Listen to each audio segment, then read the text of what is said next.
Puji Tuhan kalau luar biasa.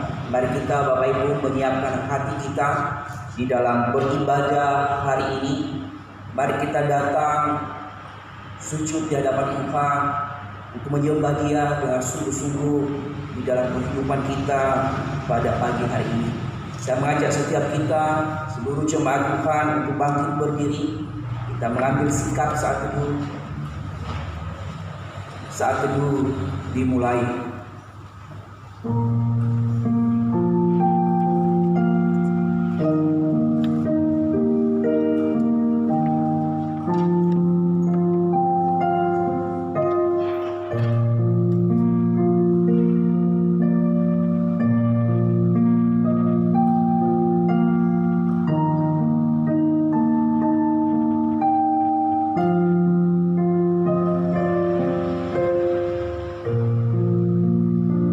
Marilah kepadaku semua yang berlesu dan berbeban berat, aku akan memberikan kelegaan kepadamu. Pertolongan kita adalah dalam nama Tuhan yang menjadikan langit dan bumi.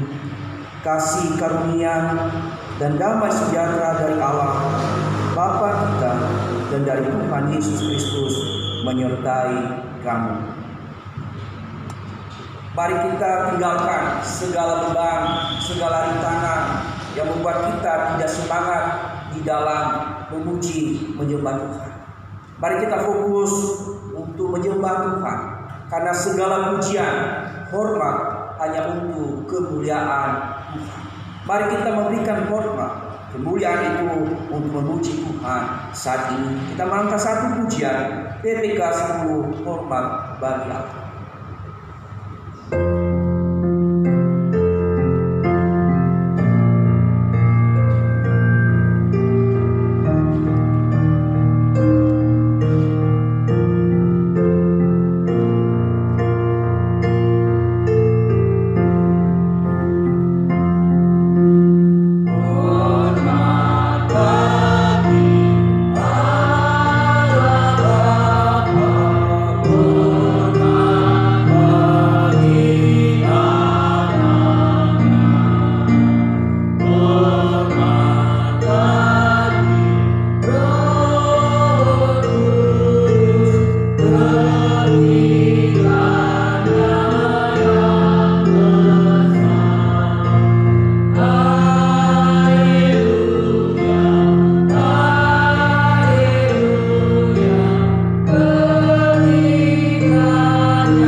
Secara bertanggapan yang terambil di dalam Lukas pasal 9 ayatnya yang ke-57 hingga ayatnya yang ke-62.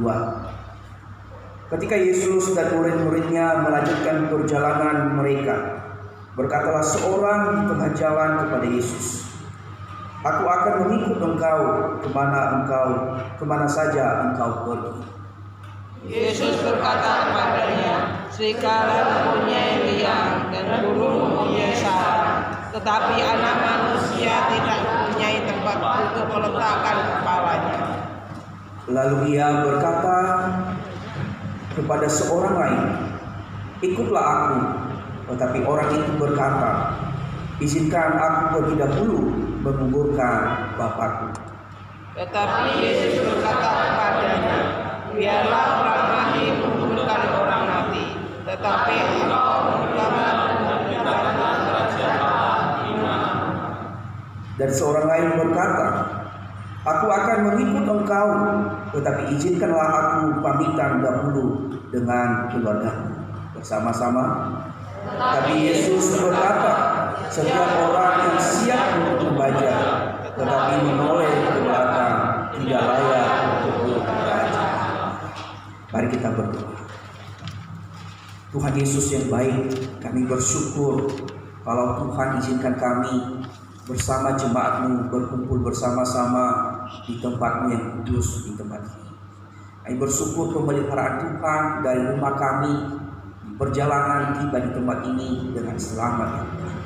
Dan saat ini kami jemaat-Mu, kami mau menyiapkan hati kami untuk mau memuji memuliakan nama Tuhan di dalam ibadah kami pada pagi hari ini. Berkati setiap kami ya Tuhan. Mohon Roh Kudus-Mu menguduskan, memujikan kami sehingga kami dapat layak di dalam memuji memuliakan nama Tuhan pada pagi hari ini. Berkati setiap jemaat-Mu, berkati setiap para hamba-hamba-Mu yang melayani pada pagi hari ini, baik pemimpin pujian, pemain musik, terlebih untuk hamba-Mu yang akan menyampaikan kebenaran firman-Mu ya Tuhan. Juga kami menyerahkan ke dalam Tangan-Mu ibadah perjamuan kudus pada pagi hari ini.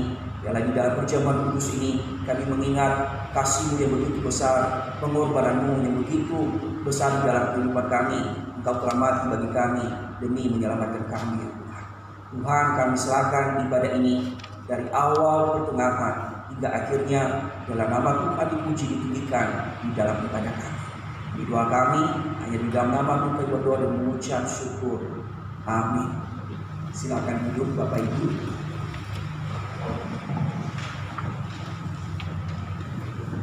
Kita sadar bahwa setiap kita ini adalah tidak luput dari kesalahan, dari dosa.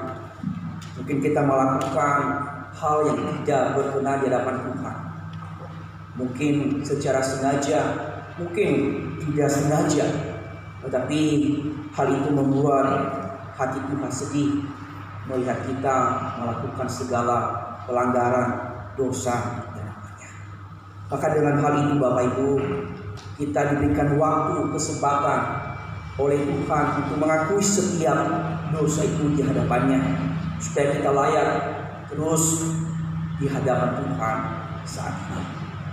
Sebelum kita mengakui dosa kita di hadapan Tuhan, kita tahu bahwa Yesus telah mati bagi kita. Dia telah menebus setiap kita. Nah, kita harus benar-benar hidup dengan kudus di hadapannya. Mari kita mengangkat satu pujian. Ya Yesus telah mati bagimu.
dosa kita di hadapan Tuhan.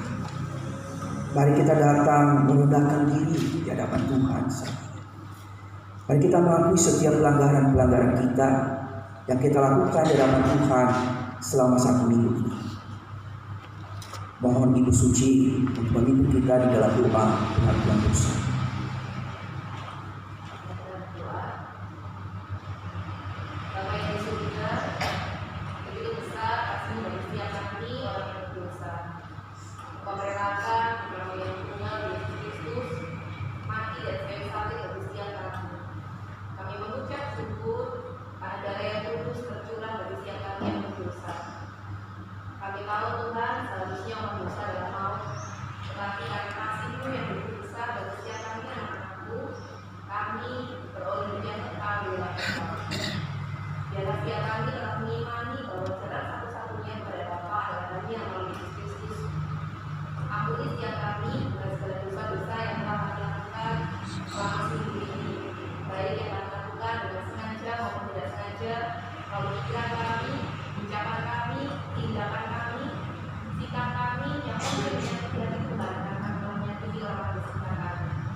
Berita anugerah pada kita pagi hari ini terambil di dalam 1 Petrus pasal 2 ayatnya yang ke-24 sampai ayatnya yang ke-25.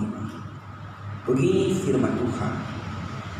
Dia sendiri telah memikul dosa kita di dalam tubuhnya di kayu salib, supaya kita yang telah mati terhadap dosa hidup untuk kebenaran. Oleh bilur-bilurnya kamu telah sembuh. Sebab dahulu kamu sesat seperti domba, tetapi sekarang kamu telah kembali kepada gembala dan pemelihara jiwa. Petunjuk hidup baru terambil di dalam Matius pasal 22 ayatnya yang ke-37 hingga ayatnya yang ke-40. Begini firman Tuhan. Jawab Yesus kepadanya, kasihlah Tuhan Allahmu dengan segenap hatimu dan dengan segenap jiwamu dan dengan segenap akal budimu. Itulah hukum yang terutama dan yang pertama. Dan yang hukum yang kedua yang sama dengan itu ialah, kasihlah sesama manusia seperti dirimu sendiri. Pada kedua hukum inilah tergantung seluruh hukum Taurat dan kitab para nabi. Biarlah berita anugerah dan petunjuk hidup baru kita lakukan di dalam kehidupan kita setiap hari sebagai umat yang sudah diselamatkan oleh Kristus. Mari kita terus melakukan kehendak Tuhan di dalam kehidupan kita.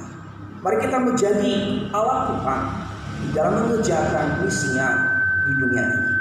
Mari kita terus bekerja dalam melakukan tugas panggilan kita yang diberikan oleh Tuhan kita. Mari kita mengangkat satu pujian, bekerja selama siang.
dipanggil oleh Tuhan. Harus iman kita kedatangannya dengan pengakuan iman rasuli. Pengakuan iman rasuli.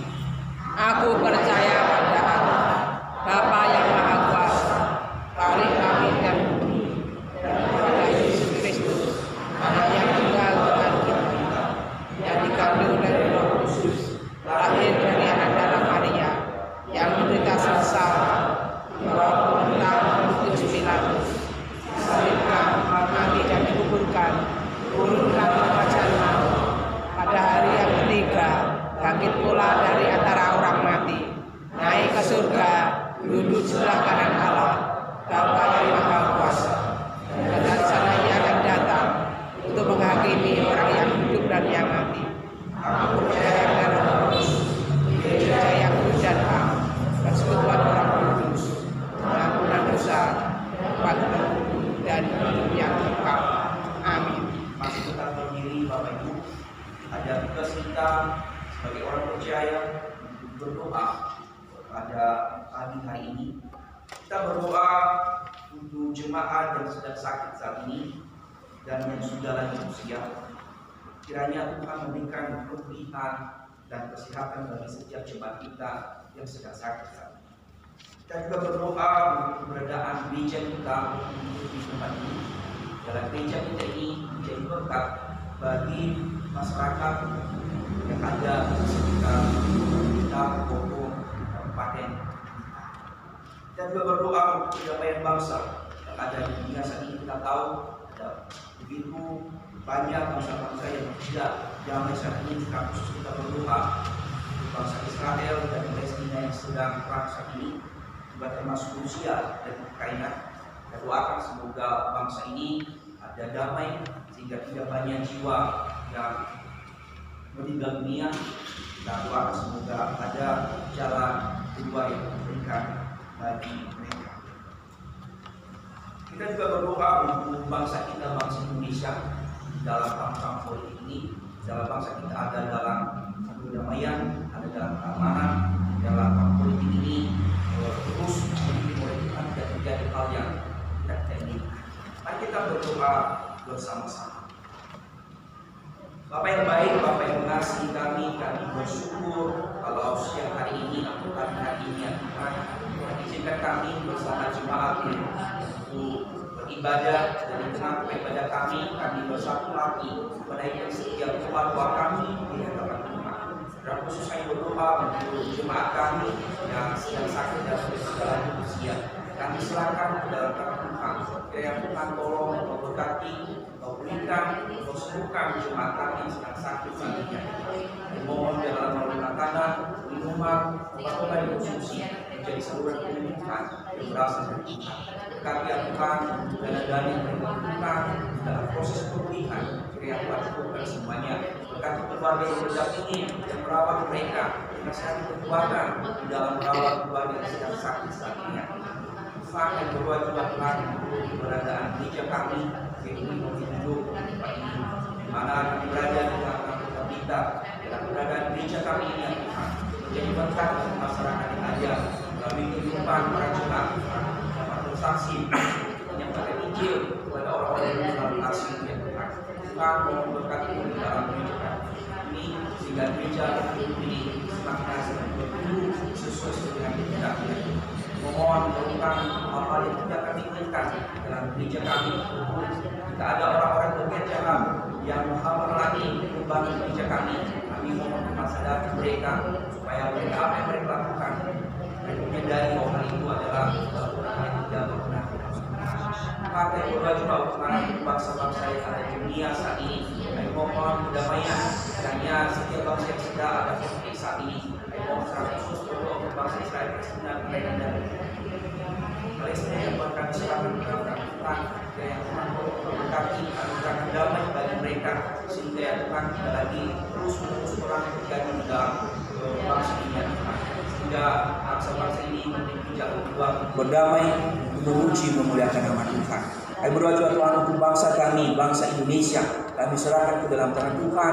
Kiranya anugerahkan damai, anugerahkan keamanan di dalam bangsa kami ya Tuhan. Lebih Tuhan di dalam kami menghadapi tahun-tahun politik ini. Kiranya Tuhan biarlah sekalipun kami berbeda pilihan, berbeda yang kami usung, tetapi biarlah kami dengan kesatuan hati di dalam bangsa kami, sehingga bangsa kami ada di dalam pemeliharaan Tuhan, sehingga tidak ada kekacauan ya Tuhan. Kami serahkan ya Tuhan bangsa kami dan doa kami, biarlah kehendak yang jadi dalam setiap doa dan permohonan yang sudah kami naikkan di hadapan Tuhan. Jawablah sesuai dengan kehendak-Mu ya Tuhan, janganlah kehendak kami. Doa kami hanya di dalam nama Tuhan Yesus kami berdoa dan mengucap syukur. Amin. Silakan duduk Bapak Ibu.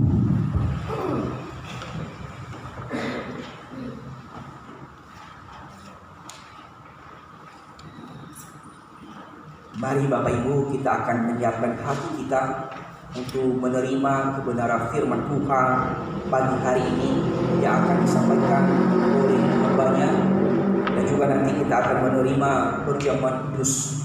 Mari kita siapkan hati kita di dalam mendengarkan firman Tuhan yang sebentar lagi akan disampaikan oleh Bapak Pendeta. Namun sebelumnya kita akan mengangkat satu pujian bagaikan bejana. Dalam pujian ini menjadikan kita memahami bahwa Tuhan mau membentuk setiap kita di dalam menghadapi tantangan-tantangan dunia ini. Biarlah kita juga dibentuk sebagai bejana yang indah di hadapan Tuhan. Mari kita mengangkat satu pujian bagaikan bejana.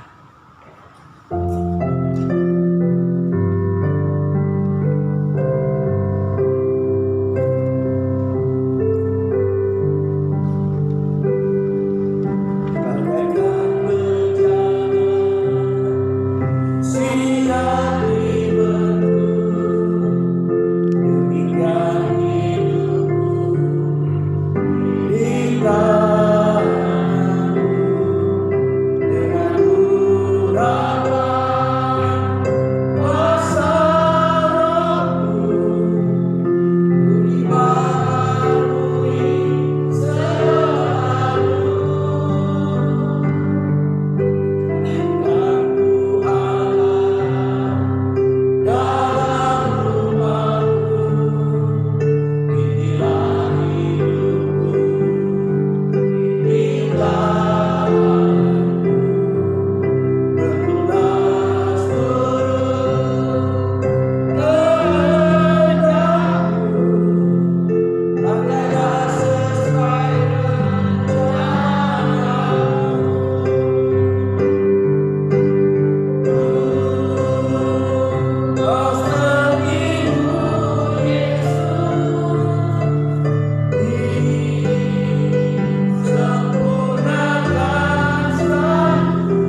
Mari kita berdoa.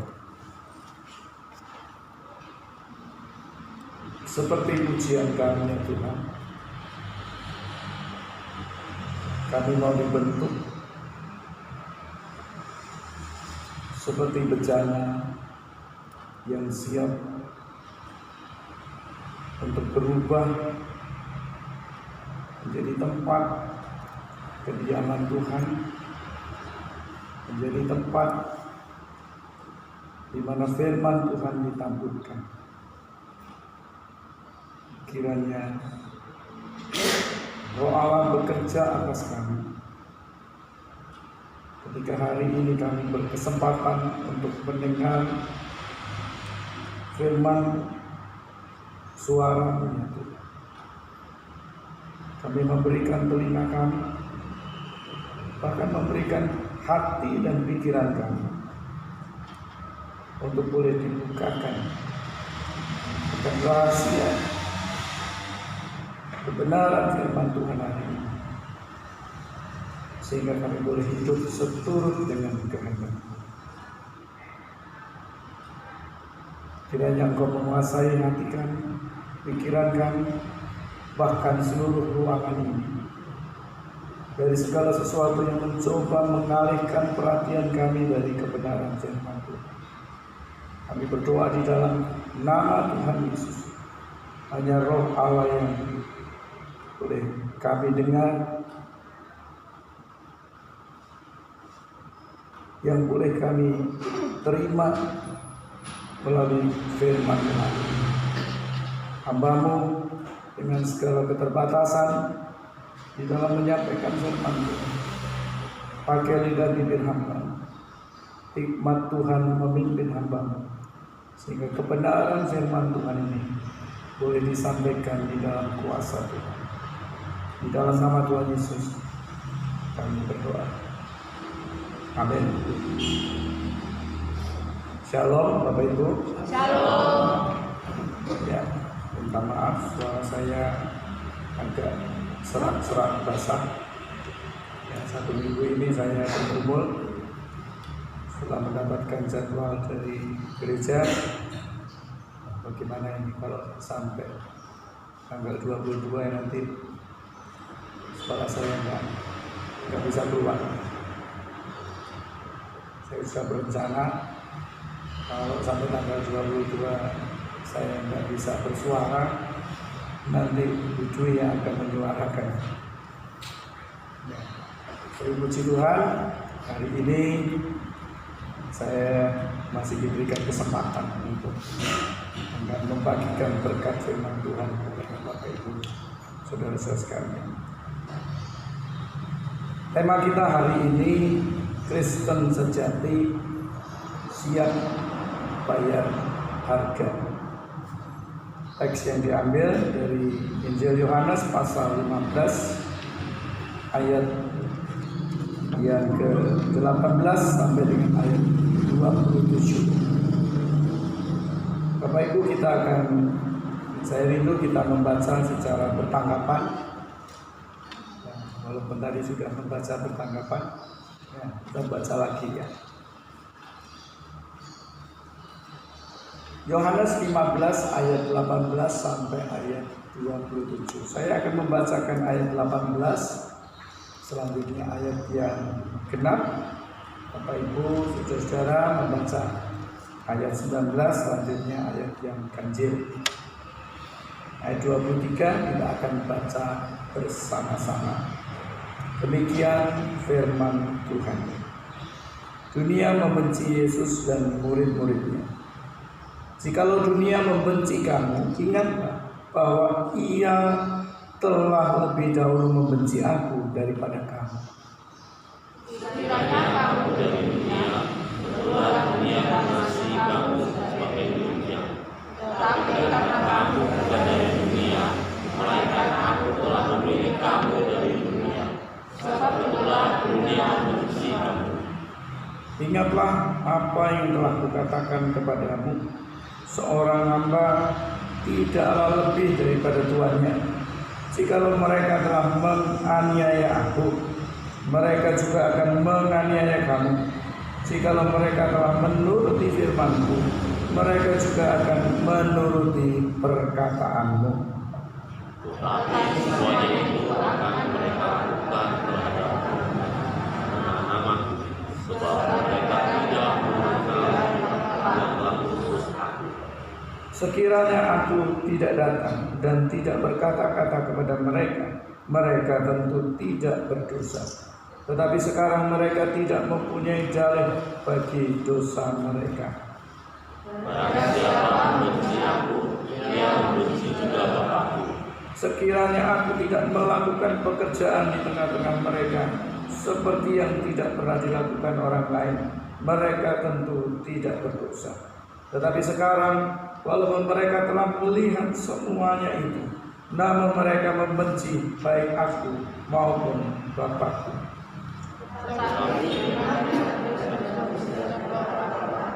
Mereka harus digenapi. Mereka membenci aku tanpa alasan. Jikalau penghibur yang akan kuutus dari Bapa datang, yaitu roh kebenaran yang keluar dari Bapa, ia akan bersaksi tentang aku. Tetapi kamu juga harus bersaksi, karena kamu dari semula bersama-sama dengan. Berbahagialah kita yang membaca, renungkan firman Tuhan, mengerti, terlebih kita yang melakukan di dalam kehidupan kita setiap hari. Kristen sejati siap bayar harga. Bapak Ibu, ketika saya diberikan tema ini, hati saya bergetar. Bapak Ibu masih ingat pada tahun-tahun berapa itu orang selalu mengatakan wanita berani berapa, kalau mau bayar berapa. Bapak Ibu, sebenarnya tema kita hari ini adalah bicara tentang satu konsekuensi atau resiko dari setiap keputusan kita.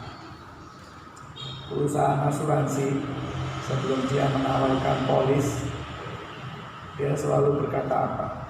Pak, Bu, dalam hidup manusia itu ada 3 resiko. Apa itu? Sakit. Yang kedua, kecelakaan. Yang ketiga, meninggal. Makanya orang yang ikut asuransi ketika dia sakit, dia mendapatkan klaim untuk pembayaran pengobatannya. Demikian juga ketika kecelakaan. Dan kalau meninggal, mereka dapat santunan. Tapi bukan yang meninggal yang nikmati, pewarisnya. Nah, perusahaan asuransi ini bisa memberikan satu jaminan atas resiko-resiko yang terjadi dalam hidup kita, manusia. Terlepas Bapak Ibu ikut asuransi atau tidak, percaya atau tidak, itulah yang ditawarkan oleh perusahaan asuransi. Ketika kita percaya Tuhan Yesus, ketika kita mengenal Tuhan Yesus dan percaya kepadanya, dan menerima Dia sebagai Tuhan dan Juru Selamat kita, juga ada risiko yang harus kita tanggung. Bicara tentang Kristen sejati, saya tidak tahu apa yang di dalam pikiran Bapak Ibu mengenai Kristen sejati. Apakah Kristen sejati itu orang yang rajin ke gereja? Apakah orang Kristen sejati itu yang rajin baca Alkitab? Atau ikut persekutuan kebaktian-kebaktian? Jadi kegiatan rohani semua diikuti. Apakah seperti itu? Ya, itu memang harusnya diikuti oleh orang, dilakukan orang Kristen. Tetapi itu tidak serta-merta menunjukkan orang itu adalah seorang Kristen sejati.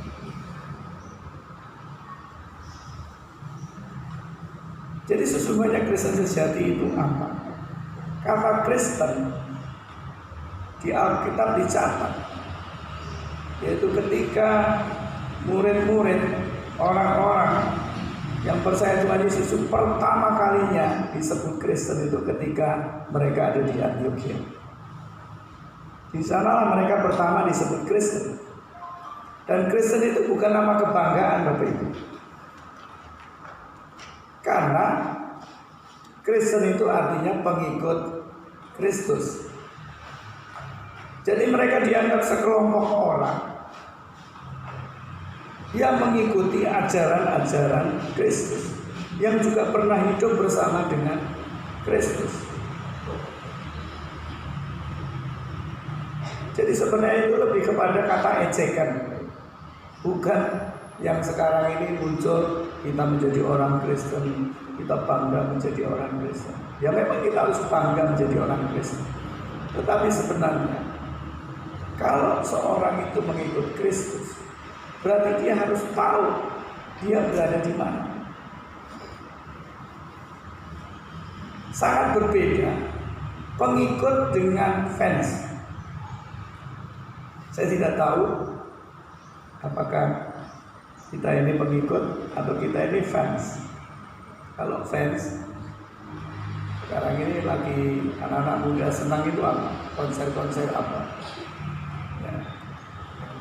Pasti anak-anak muda sekarang, wah saya ngefans dengan bintang, apalagi yang Korea ya, sedikit-sedikit Korea, atau bintang-bintang penyanyi ya. Bahkan bukan hanya anak muda, orang tua pun juga punya fans, termasuk pengkhotbah yang menjadi fans. Saya senang dengan khotbahnya bapak itu, ibu itu, pengkhotbah itu. Ya. Tapi apakah orang yang tertarik, orang yang penggemar itu otomatis jadi pengikut? Tentu saja tidak. Tetapi yang dimaksudkan Kristen sejati ini adalah dia adalah pengikut Kristus, dalam arti dia menjadi murid Kristus. Dan seorang murid itu salah satu tugasnya adalah belajar dan senang belajar, bukan mengajar. Tidak sedikit orang Kristen yang lebih senang mengajari orang lain daripada belajar. Bahkan tidak pati ngerti pun juga mau ngajarin orang lain. Artinya apa? Hidupnya masih belum benar-benar, dia masih mau mengajari orang lain. Nah, sebagai murid Kristus, tentunya kita tahu kalau kita membaca Alkitab, apalagi di Kisah Para Rasul ya, bagaimana murid-murid mereka menghadapi resiko di dalam hidupnya. Martir pertama Stefanus, dia dilempari batu sampai mati. Kita belum sampai ke sana. Kita belum sampai berdarah-darah Bapak Ibu. Mungkin kita baru berkeringat, belum sampai mencucurkan darah. Tapi tidak sedikit orang Kristen mengeluh dengan kehidupan. Kalau gitu nggak jadi Kristen ya. Nah, perikop hari ini ingin mengatakan kepada kita, resiko menjadi orang Kristen. Tentu saja resiko ini hanya bisa dihadapi oleh orang-orang Kristen sejati, yang sesungguhnya adalah murid Kristus. Nah, siapa murid Kristus ini? Kalau kita membaca di ayat 18 sampai dengan ayat 19, khususnya ayat 19 ya. Sekiranya kamu dari dunia, tentulah dunia mengasihi kamu. Tetapi dikatakan apa di sini? Di ayat 19.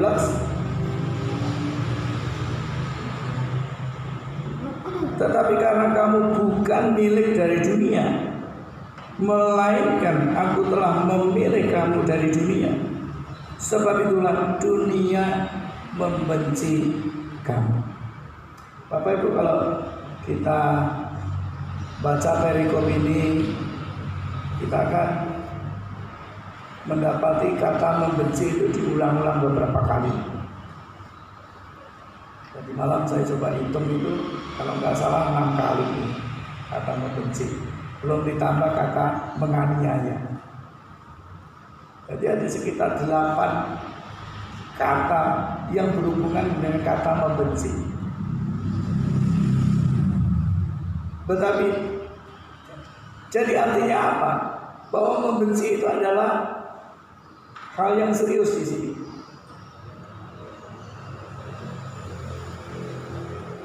Yang harus diperhatikan bahwa orang Kristen pasti dibenci. Karena apa? Ketika kita percaya Tuhan Yesus, kita ini tidak terpisah dari dunia ini. Kita masih ada di dunia ini, tapi dengan karakter, dengan kehidupan yang berbeda. Berbeda dari mana? Berbeda dari dunia ini. Makanya Tuhan Yesus katakan apa di ayat 18? Jikalau dunia membenci kamu, ingatlah bahwa ia telah lebih dahulu membenci aku. Pertanyaannya Bapak Ibu, mengapa Tuhan Yesus dibenci?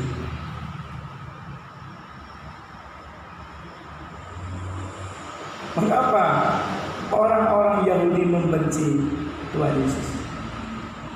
Apakah Tuhan Yesus ini tidak peduli dengan orang Yahudi? Bapak Ibu, Tuhan Yesus ini lahir sebagai orang Yahudi. Apakah karena Yesus dan orang Yahudi terpisah? Dia ini secara manusia, dia orang Yahudi. Jadi mengapa orang-orang Yahudi membenci? Kalau kita membaca keempat Injil, Matius, Markus, Lukas, Yohanes, kita akan menemukan bahwa Tuhan Yesus itu seringkali kontradiksi dengan orang-orang Yahudi. Dalam hal apa? Satu contoh mengenai hari Sabat.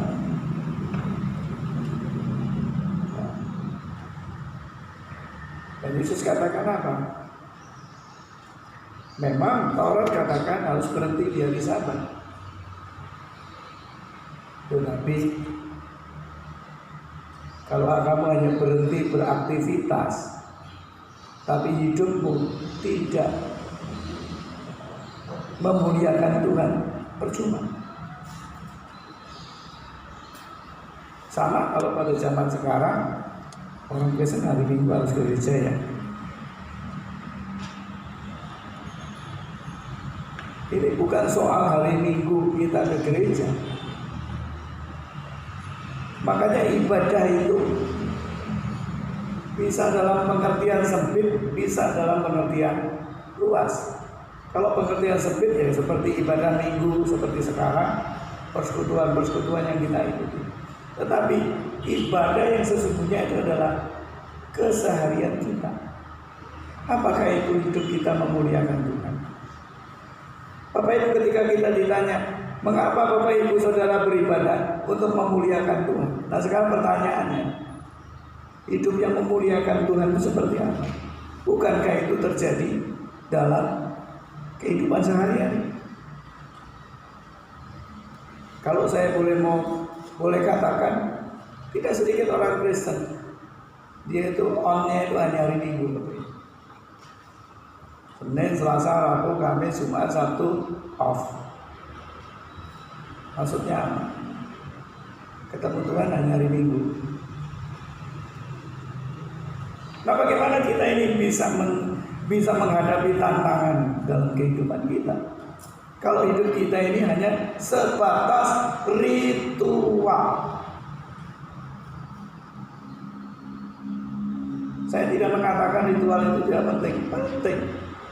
Tapi bagaimana kehidupan ibadah ini mengubah kehidupan kita. Saya tidak peduli kita menjadi orang Kristen sudah berapa tahun. Mungkin ada yang baru menjadi orang Kristen setahun. Tapi mungkin juga ada yang sudah puluhan tahun.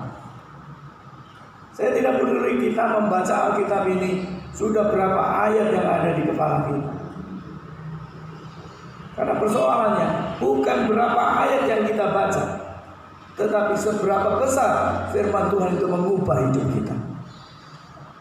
Dan itu hanya bisa terjadi kalau seorang itu hidup di dalam firman Tuhan Yesus. Dia artinya dia selalu kontras dengan orang-orang Yahudi, para orang Farisi, ahli Taurat. Soal hari Sabat, soal bait Allah. Mereka mengatakan bait Allah adalah rumah Tuhan, tetapi di pelataran bait Allah dipakai untuk jual beli. Permasalahannya bukan soal jual beli. Pelataran itu adalah diperuntukkan untuk orang-orang yang bukan Yahudi.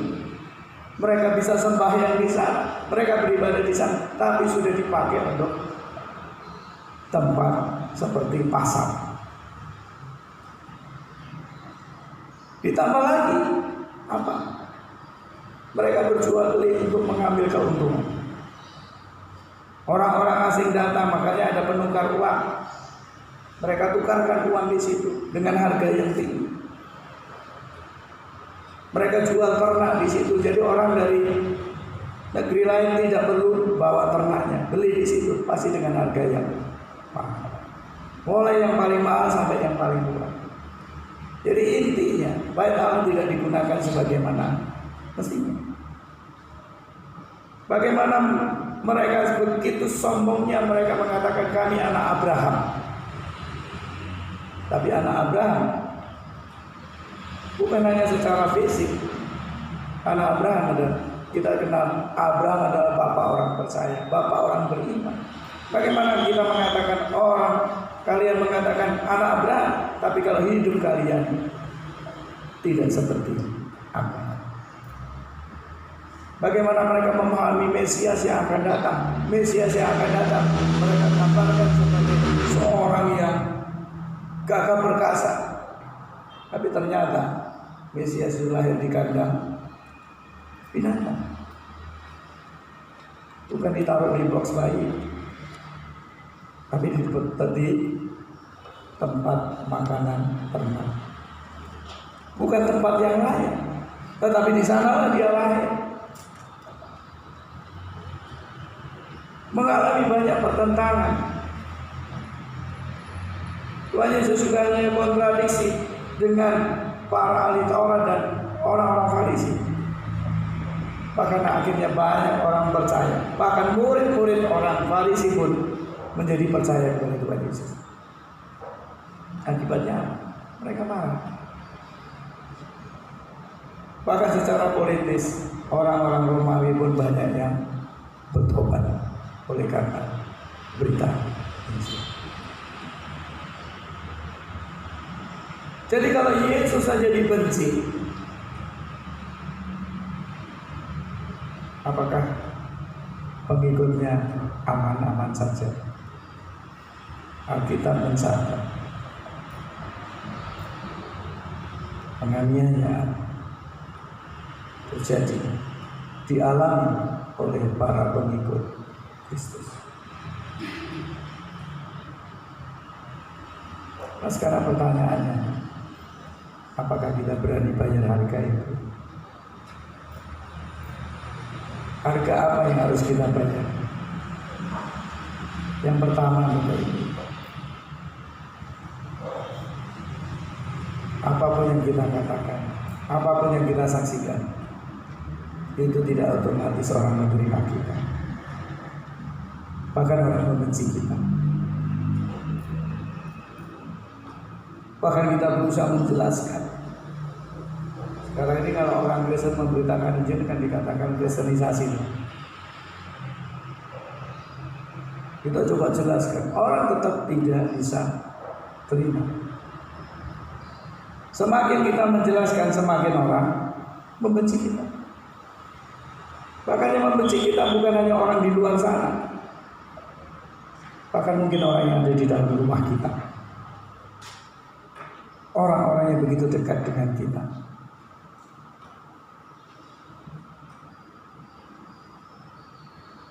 Bapak Ibu pasti masih pernah dengar kata-kata Bung Karno yang Kalau kamu jadi orang Kristen, jangan jadi orang Yahudi. Kalau kamu jadi orang Islam, jangan jadi orang Arab. Kalau kamu jadi orang Hindu, kamu nggak perlu jadi orang India.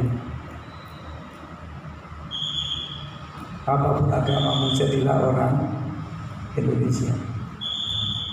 Tetapi situasi sekarang tidak seperti pada waktu itu.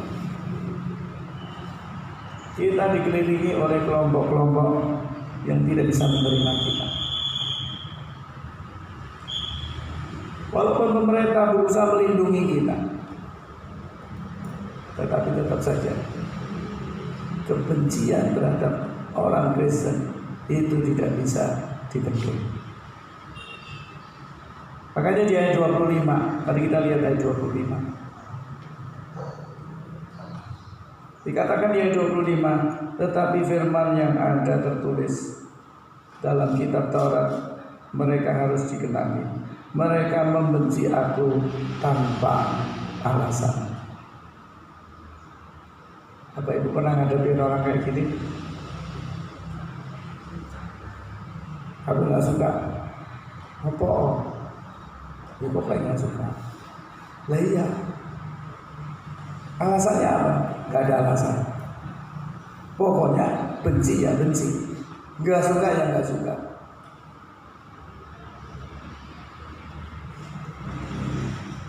Apa yang dilakukan Tuhan Yesus? Apakah dia seorang kriminal sehingga layak disalibkan? Pontius Pilatus saja katakan apa? Tidak ada sedikit pun kesalahan orang yang layak untuk dihukum mati, yaitu hukum salib. Tapi mereka tetap berkeras, salibkan dia, salibkan dia, salibkan dia. Dan kalau ditanya satu-satu, mereka juga nggak tahu alasannya apa. Bukankah orang ini yang bersama-sama kalian di bait Allah mengajar firman Tuhan? Dan beberapa waktu sebelum mereka katakan salibkan dia, mereka katakan apa? Oh sana, diberkatilah yang datang dalam nama Tuhan. Luar biasa ya. Baru ngomong sana, diganti dengan salibkan dia. Itu satu fakta di dalam Alkitab, bahwa Yesus dibenci itu tanpa alasan. Dan kita pun juga akan mengalami hal yang sama. Kita dibenci tanpa alasan. Tetapi yang luar biasa Bapak Ibu, apakah Tuhan Yesus membenci orang-orang yang membenci dia? Sampai di atas kayu salib dia katakan apa? Bapa, ampunilah mereka, karena mereka tidak tahu apa yang mereka perbuat. Makanya dikatakan di sini, mereka membenci kamu, mereka membenci aku, karena mereka tidak mengenal siapa yang mengutus.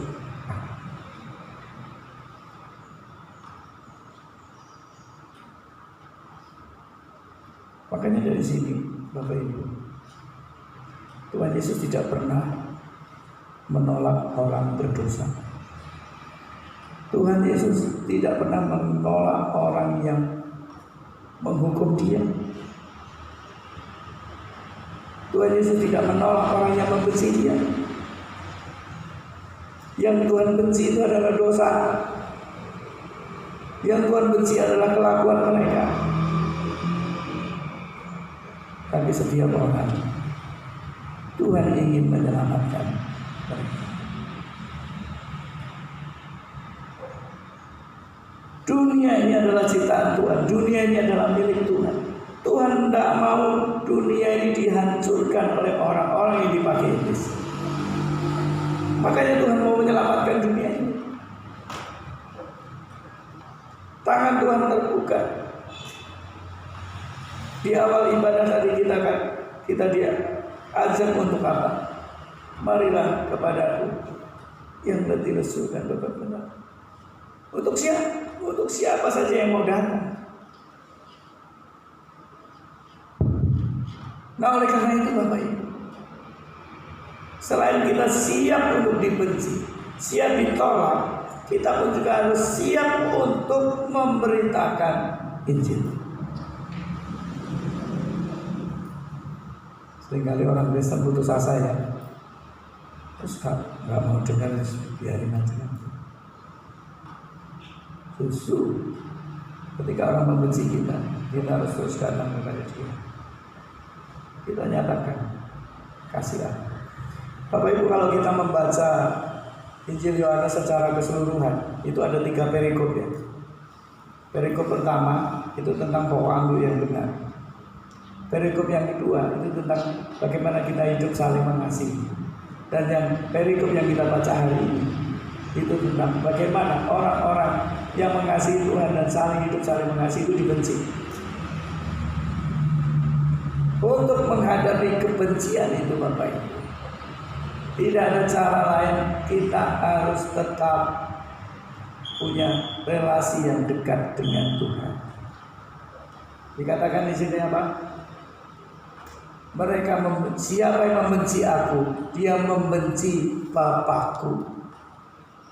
Jadi sebenarnya yang dibenci itu bukan kita. Tuhan yang telah memilih kita, Tuhan yang telah menyelamatkan kita, itu yang membuat mereka tidak senang. Karena apa? Bapak Ibu, coba kita renungkan ketika kita sebelum percaya Tuhan Yesus, hidup kita seperti apa? Bukankah hidup kita mengikuti tatanan dunia ini? Ada orang yang mencuri, ada orang yang menipu, dan melakukan banyak kejahatan. Dan dunia menganggap apa? Itu biasa, toh semua orang melakukannya. Tetapi ketika kita percaya Tuhan Yesus, apa yang terjadi? Kita meninggalkan tatanan dunia. Dunia yang berdosa ini tidak kita ikuti. Makanya bersaksi itu sebenarnya bukan sesuatu yang sulit. Bersaksi itu adalah sesuatu yang sederhana sekali. Ketika kita hidup dekat dengan Tuhan, ketika kita saling mengasihi satu dengan yang lain, itulah kesaksian hidup kita. Bukankah itu yang dilihat oleh banyak orang di jemaat mula-mula? Tiap hari Tuhan menambahkan jumlah mereka dengan orang yang percaya. Karena melihat kehidupan orang percaya.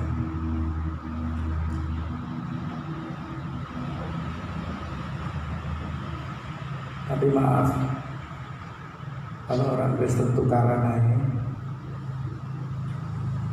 orang Kristen satu saling menyakiti satu dengan yang lain, kesaksian apa yang kita mau sampaikan?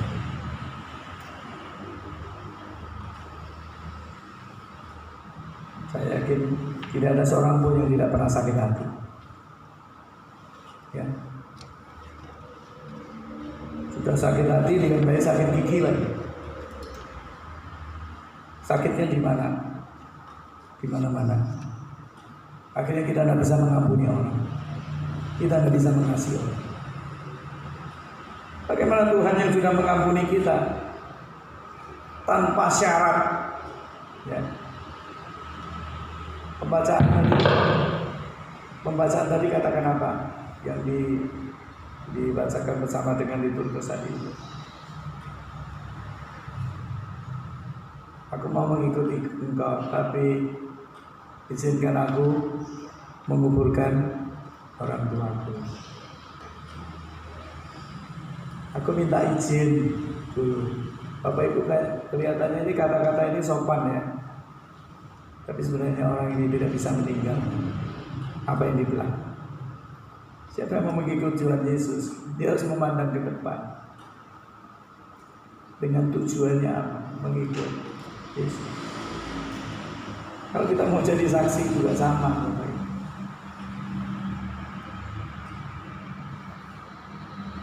Kita harus siap dengan segala konsekuensinya. Dan apa yang kita hadapi itu akan menjadi kesaksian bagi dunia ini. Dalam kehidupan kita sehari-hari, kita seringkali diperhadapkan dengan hal-hal yang tidak menyenangkan. Bahkan hal yang menyenangkan pun bisa terhapus dengan sedikit hal yang tidak menyenangkan. Karena salah satu sifat manusia itu apa? Dia lebih gampang mengingat yang buruk daripada yang baik. Ketika kita mengingat kebaikan Tuhan, Pemasmur katakan apa? Kecaplah dan lihatlah betapa baiknya Tuhan, bahwasanya untuk selama-lamanya kasih setia-Nya. Sama, ada jaminan Bapak Ibu. Ketika dunia ini membenci kita, kita punya jaminan. Sebelum dunia ini membenci kita, Tuhan terlebih dahulu sudah mereka benci. Artinya apa? Tuhanlah yang akan membela kita. Jadi kita tidak perlu khawatir, apalagi takut ketika dunia membenci kita. Ketika orang-orang di sekitar kita membenci. Karena sesungguhnya mereka ini adalah orang-orang yang patut mendapat kasih Tuhan.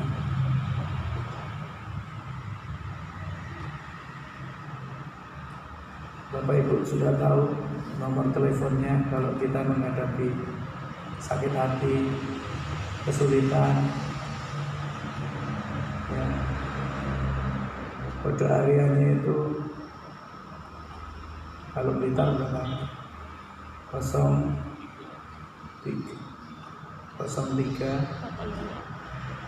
berapa Pak? 0342. Kalau Kota Roma kode hariannya berapa ya? Nggak tahu ya, saya juga nggak tahu. Tapi kode hariannya Kota Roma nomornya 1221. Roma 12 ayat 21. Jadi kalau Bapak Ibu menghadapi kesulitan dengan segala kesusahan, kebencian dunia, apalagi kejahatan dunia, boleh minta tolong dibacakan Pak Al-Yesus. Roma 12 ayat 21. Ini ayat favorit saya.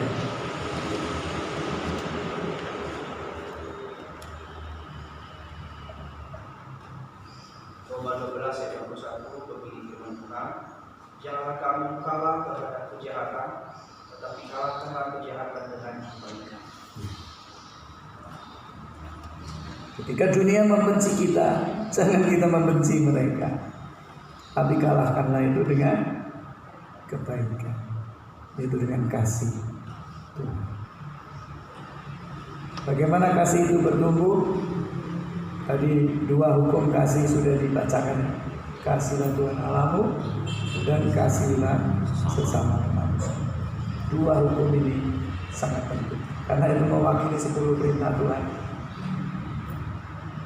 Jadi jangan kita menjadi kecil hati, jangan sedih, apalagi putus asa ketika kebencian itu.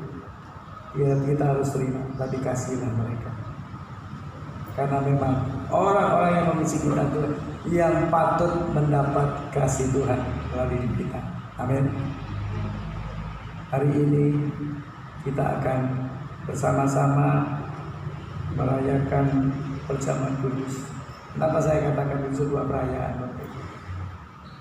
Karena harusnya setiap orang yang mengikuti perjamuan kudus ini adalah orang-orang yang sungguh yakin hidupnya sudah ditebus, sudah diselamatkan. Makanya hanya orang-orang yang percaya kepada Tuhan Yesus dan mengaku percaya Tuhan Yesus dan menerima Tuhan Yesus dalam hidupnya, dan gereja menetapkannya setelah orang itu dibaptis, yang boleh mengikuti perjamuan kudus, yang mengerti perjamuan kudus. Perjamuan kudus sebenarnya adalah undangan Tuhan untuk kita. Kita diundang oleh Tuhan untuk ambil bagian di dalam perjamuan kudus. Oleh karena itu perjamuan kudus yang diperuntukkan bagi setiap orang yang percaya yang sudah dibaptis.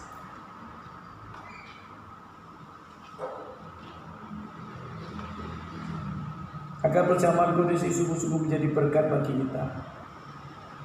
Selayaknya kita memeriksa diri kita masing-masing di hadapan Tuhan. Apakah kita hidup damai dengan Allah? Apakah kita hidup damai dengan sesama kita, dengan istri, dengan suami,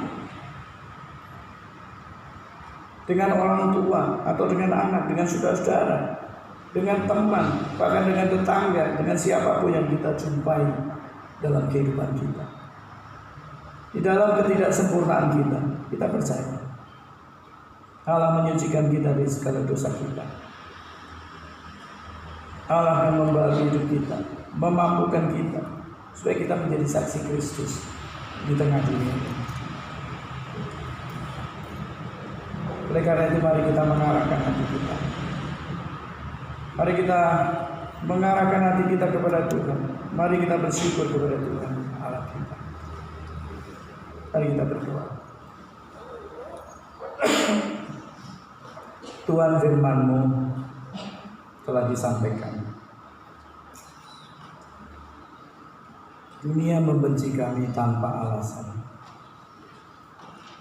Tetapi sesungguhnya dunia telah membenci Engkau ya Tuhan sebelum dunia membenci kami.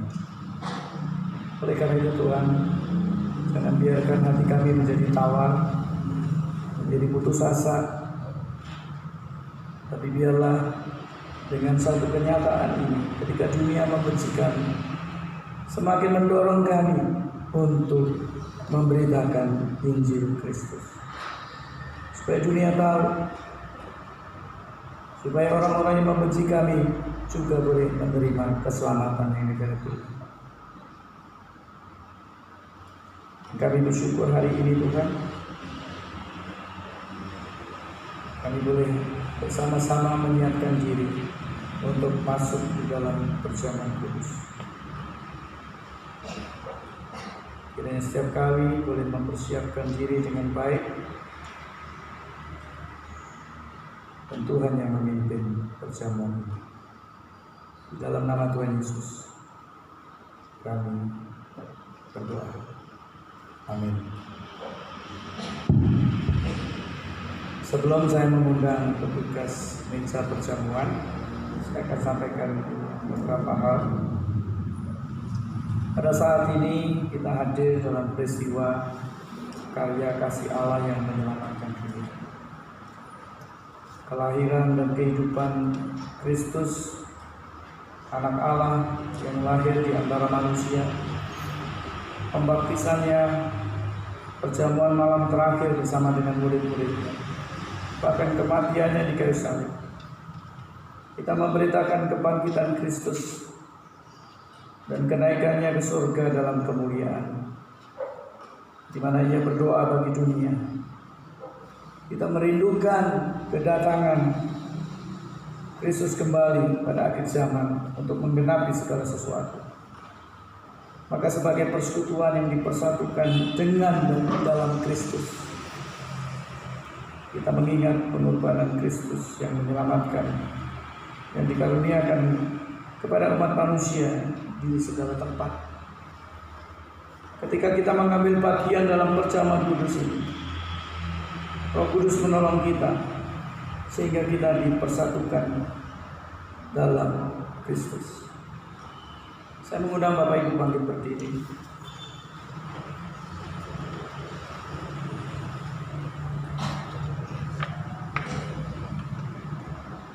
Salam damai bagi Bapak Ibu, saudara-saudara sekalian.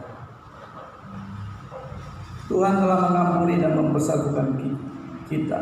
Oleh karena itu, marilah kita hidup dalam damai dan pengampunan. Damai Tuhan besertamu. Silakan Bapak Ibu saling bersalaman dan katakan, damai Tuhan besertamu.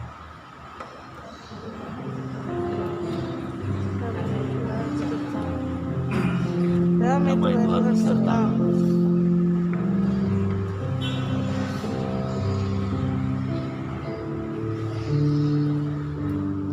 Silakan duduk Bapak Ibu.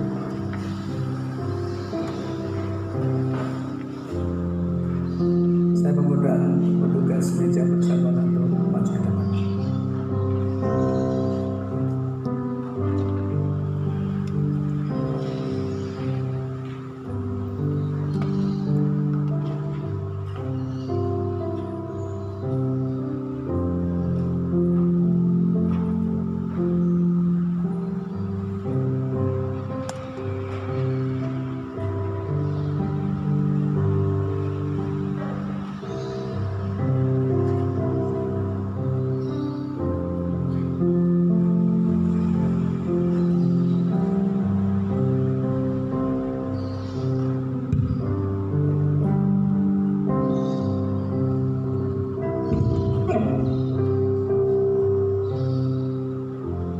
Kita bersyukur karena Bapa yang Maha Kudus senantiasa menyertai kita, dan Kristus mengundang kita untuk mengambil bagian dalam perjamuan kudus. Kita yakin bahwa Roh Kudus telah dicurahkan atas kita, sehingga dengan iman kita mengalami kehadiran Kristus bersama kita di sini. Tuhan Yesus pada malam waktu yang diserahkan, yang mengambil roti. Sesudah itu dia mengucap syukur atasnya. Dia memecahkan roti itu, dan dia berkata, inilah tubuhku yang kuserahkan bagi kamu. Perbuatlah ini untuk mengingat akan aku. Sesudah makan, Tuhan Yesus mengambil cawan dan menuang anggur di dalam cawan itu. Dia mengangkat cawan itu dan dia berkata, cawan ini adalah perjanjian baru yang dimateraikan oleh darah. Perbuatlah ini setiap kali kamu meminum, menjadi peringatan akan. Melalui perjamuan kudus, kematian Kristus kita wartakan, kebangkitan Kristus kita rayakan, kedatangan Tuhan Yesus kita nantikan. Mari kita mengambil bagian di dalam perjamuan kudus pada pagi hari ini. Sementara tugas pelayan perjamuan kudus, tugas pelayan meja perjamuan kudus membagikan roti dan anggur, pemusik akan melantunkan pujian.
ada sudah mendapatkannya. Mari kita mengangkat roti di tangan kanan kita.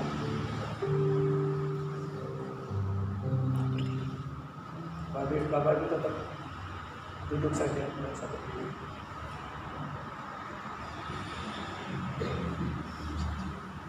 Silakan duduk. Apa-apa. Ingatlah dan percayalah bahwa tubuh Tuhan kita Yesus Kristus telah diserahkan bagi keselamatan dunia.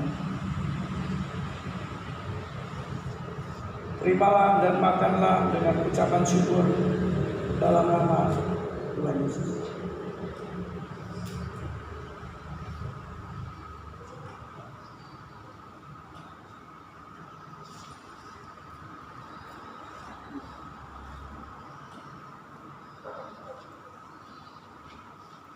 Kita mengangkat andor di tangan kanan kita.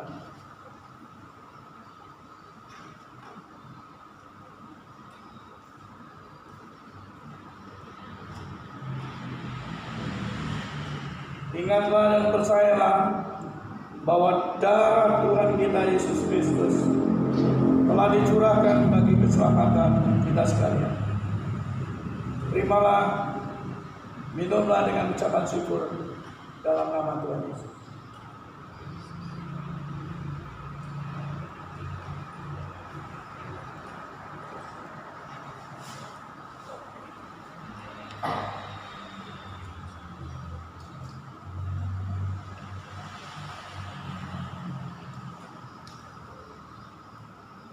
Mari kita bangkit berdiri.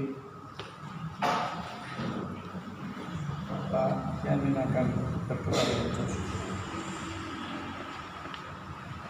Tuhan Allah Bapa kami yang di surga, kami bersyukur, berterima kasih, kami boleh diundang ikut dalam perjamuan kudus.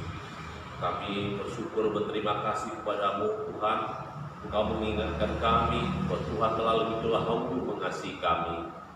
Biarlah dalam kehidupan kami sehari-hari, sepulang dari gereja ini, kami boleh mengasihi sesama kami seperti kami mengasihi diri sendiri.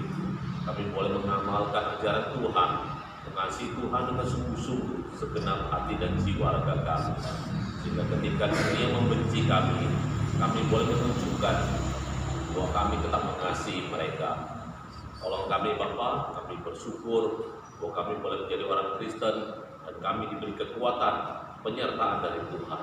Terpujilah nama-Mu, dalam nama Yesus kami berdoa. Amin.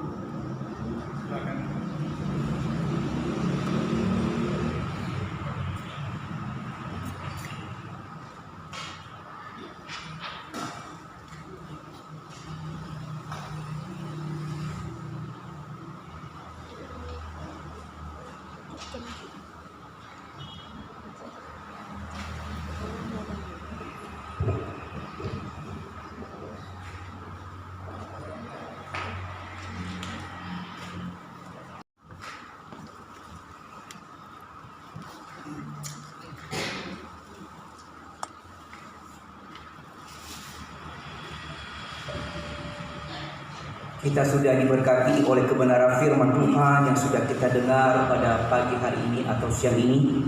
Nah, juga kita bersyukur kita bisa menikmati perjamuan dengan Tuhan pada pagi hari ini. Mari Bapak Ibu, saat ini mari kita memberikan persembahan kita untuk Tuhan sebagai ucapan syukur kita di hadapannya, di mana Dia telah memberkati kita, memelihara hidup kita. Mari kita persiapkan persembahan kita yang sesuai dengan kerelaan hati kita masing-masing. Mari kita mengangkat satu pujian PPK 161, ingat akan nama Yesus, petugas persembahan oleh Ibu Yunita dan Ibu Ami.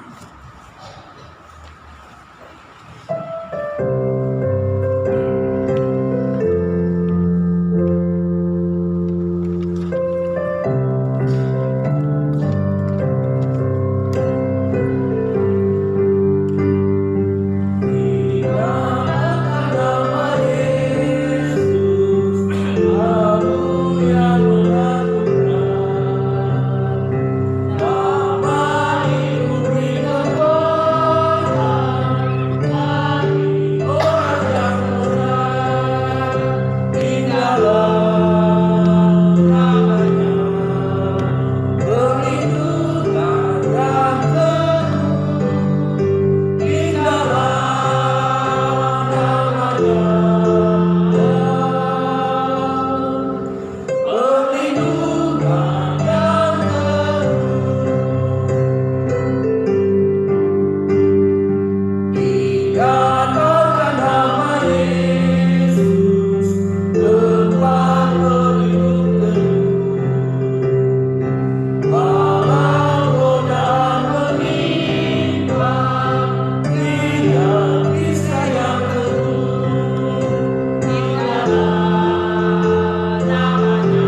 minta Bapak Kiamil untuk memimpin kita.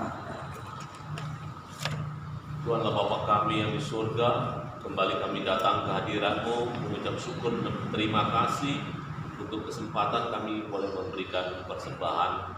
Tuhan, kami bersyukur, berterima kasih Engkau telah memberkati pekerjaan kami, memberkati kehidupan kami. Segala usaha kami tidak luput daripada berkat Tuhan dan kasih karunia Tuhan untuk setiap kami, pribadi lepas pribadi. Dan kalau saat ini Tuhan kami memberikan persembahan, itu adalah karena kasih karunia-Mu juga. Biarlah persembahan yang sudah kami berikan boleh Tuhan berkati dan bisa dipakai untuk pekerjaan Tuhan melalui pengurus-pengurus yang melayani dan juga hamba Tuhan yang memimpin dan menyertai. Terima kasih ya Bapa, kami percaya hidup kami selalu di dalam kontrol Tuhan dan kami boleh selalu mendapatkan penyertaan dan merasakan penyertaan Tuhan. Terpujilah nama-Mu, dalam nama Yesus kami mengucap syukur. Amin. Amin. Terima kasih Bapak Ibu untuk persembahan yang sudah diberikan.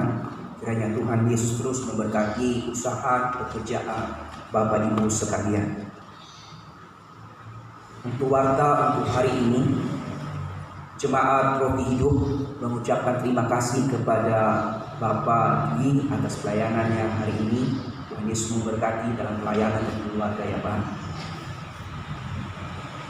Untuk ibadah sekolah minggu, setelah ibadah umum selesai akan diadakan ibadah rumah tangga pada hari Rabu tanggal 25 Oktober 2023 pukul 17.30 bertempat di rumah Bapak Sugiono di Jalan Soka Gang 1. Renungan oleh Bapak Kiamil, diturgos Ibu Suci, untuk musik Saudara Alan.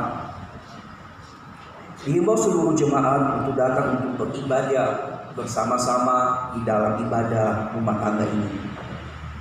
Ibadah pemuda remaja Ora et Labora pada hari Sabtu 28 Oktober 2023 pukul 17 WIB bertempat di Jalan Cokroaminoto nomor 160A. Renungan oleh Ibu Suci, diturgos oleh Saudari Ceng. Musik Saudara Alan. Ya, mohon kepada seluruh pemuda remaja untuk bisa hadir bersama-sama di dalam ibadah, terlebih juga untuk orang tua untuk terus mengingatkan anak-anaknya, mendukung, kalau boleh diantar di tempat ibadah pemuda remaja.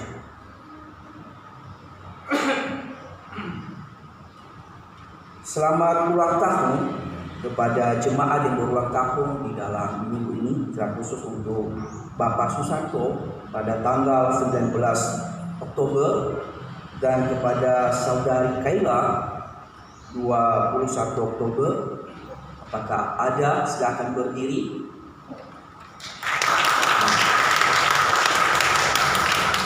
Selamat ulang tahun, Tuhan Yesus memberkati. Selamat datang juga bagi jemaat Tuhan yang baru pertama kali hadir di ibadah GKI Roh Hidup. Apakah ada jemaat yang baru hadir pertama kali? Belum ada. Kita terus berdoa semoga ada jiwa-jiwa yang beribadah bersama-sama dengan kita di Roh Hidup ini. Untuk penata layanan minggu pada tanggal 29 Oktober, khotbah akan dilayani oleh Evangelis Hari Puspito dari Jakarta secara online. Untuk diturgos Saudara Alan, untuk musik Saudari Joy, backing vokal Ibu Suci dan Ibu Kristi, kolektor Bapak Ibu Mislan, penyambut Ibu Dia dan Ibu Kimlia. Untuk laporan persembahan Bapak Ibu sudah tertera di dalam warta yang ada di tangan kita. Jika ada nominal yang salah di dalam persembahan ini, mungkin Bapak Ibu memberikan persembahan mungkin tidak tercantum, mohon hubungi Ibu Bendahara atau Ibu Sekretaris untuk memastikan persembahan Bapak Ibu tidak salah nominalnya. Persembahan juga Bapak Ibu bisa diberikan melalui transferan, ada nomor BCA untuk persembahan ini bisa diberikan melalui nomor BCA yang sudah tertera di warta atas nama Ibu Bendahara kita yang sudah ada di sini. Ingat, kita memberi, kita harus memberi dengan kerelaan hati, bukan karena terpaksa ya. Kita harus memberi kita dengan setulus hati kita. Demikian warta untuk hari ini. Jika nanti ada tambahan, nanti bisa diumumkan lewat grup jemaat atau bisa nanti juga diumumkan setelah ibadah ini selesai. Mari kita akan mengakhiri ibadah kita hari ini. Kita akan menerima doa berkat dari Bapak Pendeta dan kita akan bangkit berdiri, kita menyanyikan doksologi.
Jemaat yang dikasihi Tuhan Yesus Kristus, arahkanlah hatimu kepada Tuhan.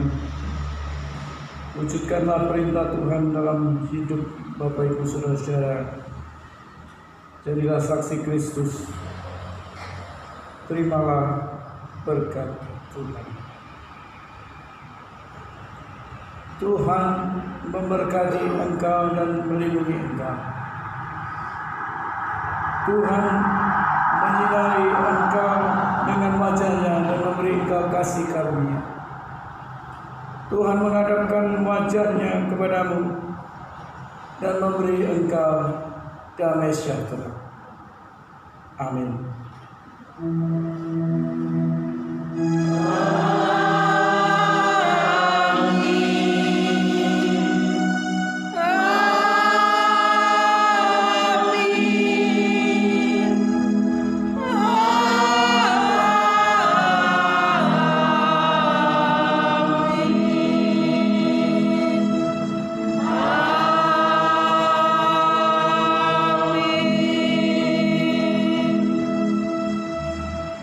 Silakan Ibu, ibadah selesai saat itu.